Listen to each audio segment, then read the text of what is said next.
Over the years, the iPad has received many upgrades to its hardware and software, with the most recent jump making the iPad more powerful, more productive, and more Mac-like than ever before.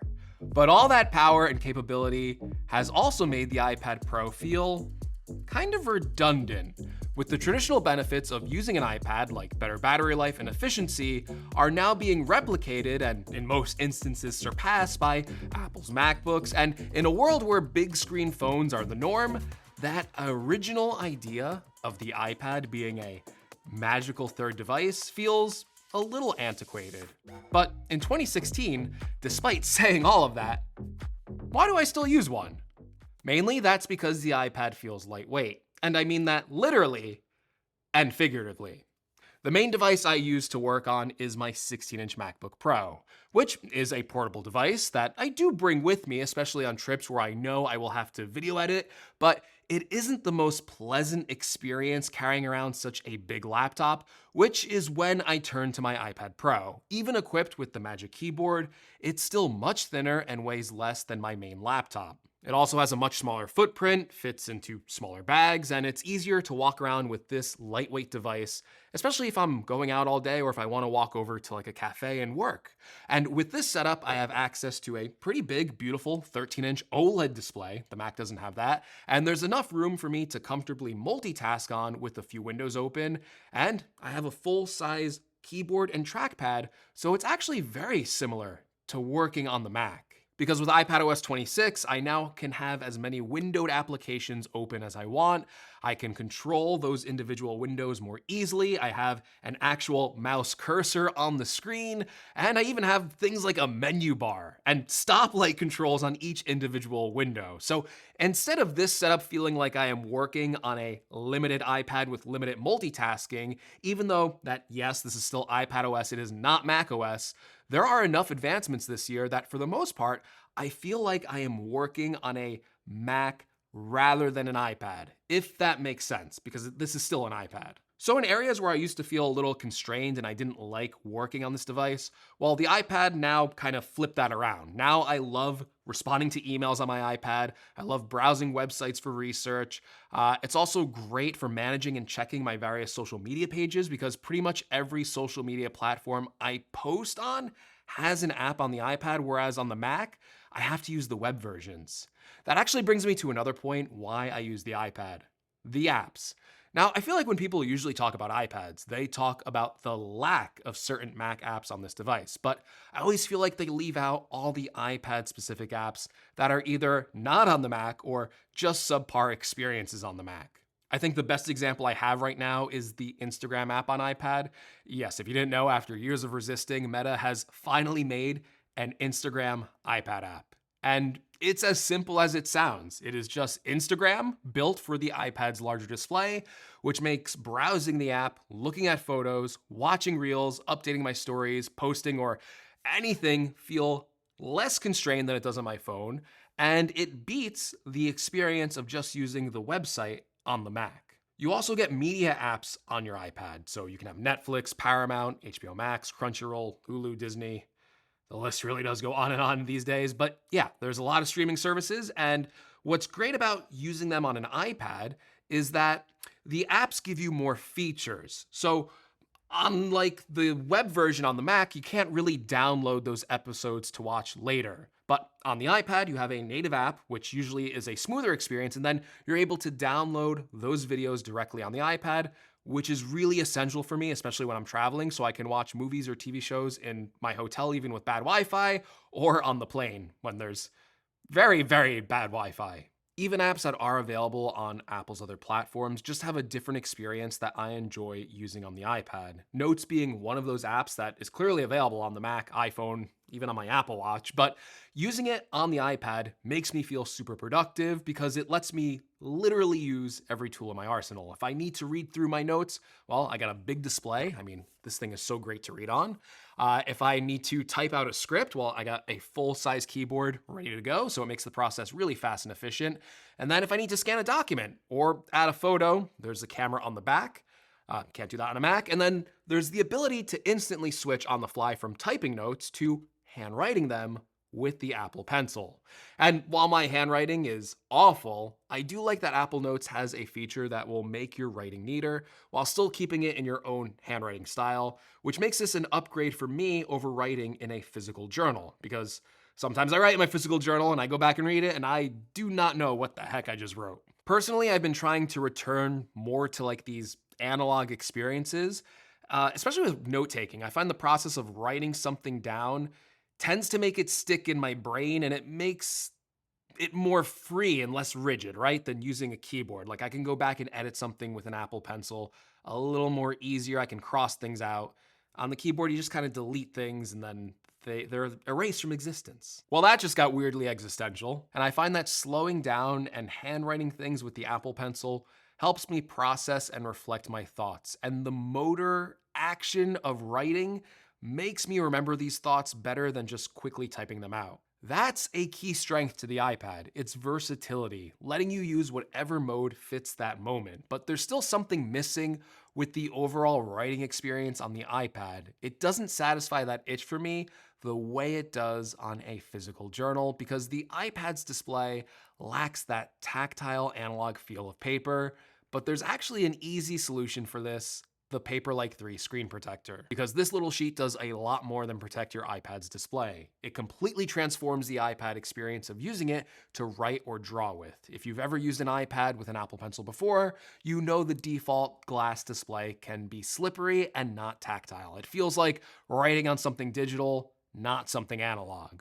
Paperlike fixes that by covering your iPad's display with tiny nanodots, creating friction and a tactile response when your Apple Pencil tip touches it, makes it feel more like writing on high quality paper. For me, it makes the process much more enjoyable and actually feels more premium than the default iPad writing experience. So now when I write in my journal, it feels like writing in an actual journal. And I'm not much of an artist, but for sketching or even using brushes or photo tools, that tactile response carries over, giving me increased control and more precision, just like it would on a regular piece of paper. So I think it's a must-have upgrade for artists. And I know the worst part about using a screen protector isn't using them, it's applying them, but the Paperlike 3 comes with a new butterfly installation that makes applying the Paperlike easy. It comes with a super easy to follow video guide, and included multi-purpose helper tool so anyone can get a reliable fit and a proper alignment with no dust and no air bubbles on their installation. So if you hate writing on the iPad's slippery display,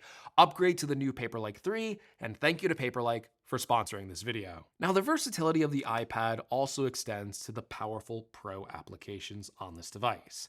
It has video editing apps, music production apps, 3D modeling apps, and when it comes to professional art apps, the iPad Pro offers an unparalleled experience with that Apple Pencil Pro. But even though the iPad is capable of running these apps, it's not necessarily how I use my iPad, because my workflows for those are already established on my Mac, and while I could technically do them on my iPad, I don't think this is the better tool for the job, at least for me, with one exception: editing photos. This is something that the iPad handles pretty well, because most of the photos I take are usually on my iPhone 17 Pro, and they are usually in the Pro RAW format. So editing on the iPad is a super easy process because all those photos are already synced in the Photos app, and then I can bring that over to an app very easily. The one I usually use is called Photomator, and the process of editing on the iPad feels very fast and fluid. The M5 chip is super well equipped for professional tasks, so there's no surprise there, and I enjoy the more direct manipulation experience of editing a photo on a touchscreen. If I need to mask something or adjust a certain area on the photo, I like that you can use the Apple Pencil to focus on editing that one area, especially when you're using brush tools. And then being able to pinch and zoom or drag sliders on the screen just feels a little more natural to me. Funnily enough, this video coincided with the release of Apple Creator Studio, which now bundles a lot of Apple's professional apps like Final Cut, Logic, and now Pixelmator Pro on the iPad and the Mac. I haven't spent too much time playing around with the new versions of these apps, but I did try Pixelmator Pro, which has not been on the iPad, and I can definitely see fitting this app into my workflow, considering I already edit photos on the iPad. And I also think it's great that Apple has a pretty good pricing on this new subscription service, because it's about the same price I was already paying for Final Cut and Logic subscriptions on the iPad. And if you are a student looking to get started, this is probably one of the best values in creative software right now, so maybe you should check it out too. Okay, I've certainly gone over many reasons why I continue to use an iPad Pro, and I've talked a lot about how great it is that the iPad can scale up. Multitasking, windowed support, files, being able to use external drives, background downloading, using this with a full external display over USB-C are great ways to scale up the iPad experience. I and many others have been asking for features like this for years, and this year it really feels like Apple has delivered a lot on the promise of making the iPad a more capable device. Still, as important as it is for the iPad to be able to scale up, I think the greatest strength is being able to scale down. Because even with these advanced features, the main way I still use my iPad is the way it was originally intended to be used. One big full screen size app on the screen with no other distractions. For me, the best part about using an iPad is turning on Do Not Disturb or some other focus mode and staring at that singular page on the screen, which makes me able to focus and zone in more on the task at hand. That means no notifications, no other app windows open, just me and the email app, my calendar, my word processor, my notes, or anything I really need to focus on when I'm in this mode.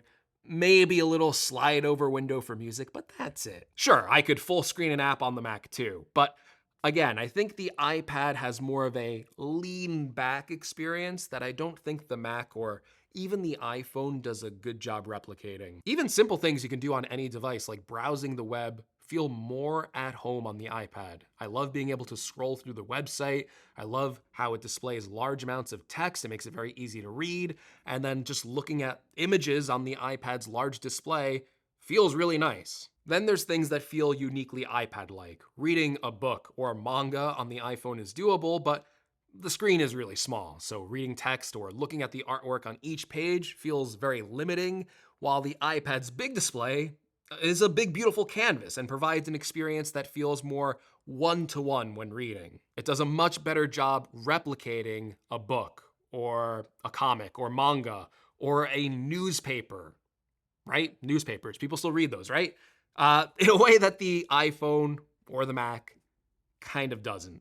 And other uses for the iPad that maybe you wouldn't think, right? Like I've started to use the iPad a lot as a retro gaming console. I bought an N64 Bluetooth controller from the Nintendo store, and I've been using it to play old N64 games on the Delta app for iPad. So I'm able to go through a lot of those older classic games, almost like I'm playing on a smaller 13-inch CRT monitor from back in the day.